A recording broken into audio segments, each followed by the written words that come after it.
Hey everybody, got a slightly different show for you today. I came out west on relatively short notice about 10 days ago. Been traveling around Colorado, New Mexico, and I'm now in Utah. So you can tell this isn't North Carolina.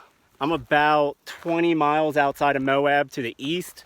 But yeah, I came out here during COVID times just to have something a little bit different to do and have fun, and also to possibly scout out a place to live. I may be moving out west next year. We'll see how that goes. So I wanted to see how things were out here, especially in Colorado. So for this episode of The Honest Carpenter, I'm just going to show you real quick what I've been doing out here. You can kind of see the path I took, the cities, towns, and all the hiking trails that I hit, because I've mostly been hiking. If you are from the West, let me know what you think of these places. If you live out here, let me know what it's like to live in them. So that's what I'm doing this week. I hope you enjoy it. Let's get going. Keep in mind, this is mostly a hiking journal, since COVID has made it hard to congregate in places. But that said, I started my trip in Fort Collins because it's the place I'd most like to live in. The Horsetooth Reservoir is just on the edge of town. It's a famous bouldering spot, and it's also fun to drive, walk, or bike around on an afternoon. And just behind it is Lori State Park, which gives you some of your best views of the Fort Collins area. This was my first glimpse of the Colorado landscape. I love it. It's arid, rocky, open, and yet covered with trees and wild grasses. It's also steep, a thing I learned the hard way when I hiked Grey Rock Mountain the second day. Located up the Cache La Poudre River, the Grey Rock Trail gains almost 2,000 feet to the summit in just a few miles. I made a couple friends from Wyoming on the way, and views from the top were beautiful, but I could clearly see the Cameron Peak wildfire still burning in the distance. I hope rain douses that thing soon. It was burning the whole time I was in Colorado, turning the sun and moon blood red at times. The next day, I headed down to Boulder and started out by hiking the Royal Arch Trail near the famous Flatirons.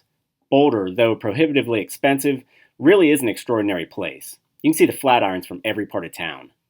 Hilariously, just 5 minutes after I arrived at my Airbnb, a utility worker busted a water main next door. I got soaked while helping my host board windows in this fire hose deluge. It was ice cold mountain water, too. It's the first time that's ever happened to me. The next day, I headed further south to Manitou Springs, just behind Garden of the Gods.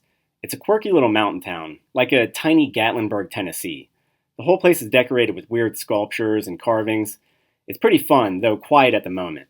The following day, I jumped right through the mountains and drove all the way down to Santa Fe.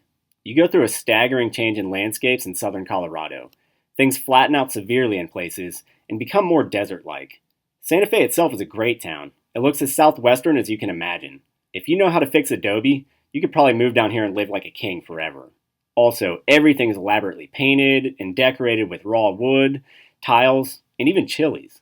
New Mexico was on a strict quarantine though, so to avoid fines, I headed straight back up to Colorado. I took a different route and passed through Georgia O'Keeffe's Ghost Ranch territory, and also Echo Amphitheater, both of which were closed to outsiders unfortunately. But this is where the changing aspen tree colors really started to show up. They're incredibly bright. I camped north of Pagosa Springs in the valley just below Wolf Creek Pass. This valley, whatever it's called, is one of the most beautiful places I've ever seen. Just look at the views on the way up to the Continental Divide. I hiked Windy Pass Trail for a few miles and ran into this guy who was foraging in the meadows up there. I helped him adjust a saddlebag, despite the fact I've never even touched one before. He seemed nervous that I was out there by myself, which, admittedly, I was a bit too, considering the valley has a known mountain lion population. But I didn't get eaten. Instead, I spent the night in the back of my Chevy Equinox, which is the thing I wouldn't recommend to anybody who's over like 4 feet tall. This valley is crazy though. If I move out here, I'm definitely coming back to this place. Just look at the trees. The next day I headed over to Durango, a cool little city that feels sort of like Reno, Nevada to me. I hiked part of the Colorado Trail there. It was busy, but the views were great. From that point I jumped into Utah and headed straight to Moab. I can say of all the places I went on this trip, none amazed me more than Moab. It's just hard to describe. A staggering, almost alien landscape. I hiked the Hidden Valley Trail south of town around dusk. When you get up in the pass, it's like stepping back in time. Nothing but rock and sky. Another highlight of the trip. Also, the drive up 128, flanking the Colorado River, is the thing that I could do every single day. It just gets prettier and bigger around every single turn.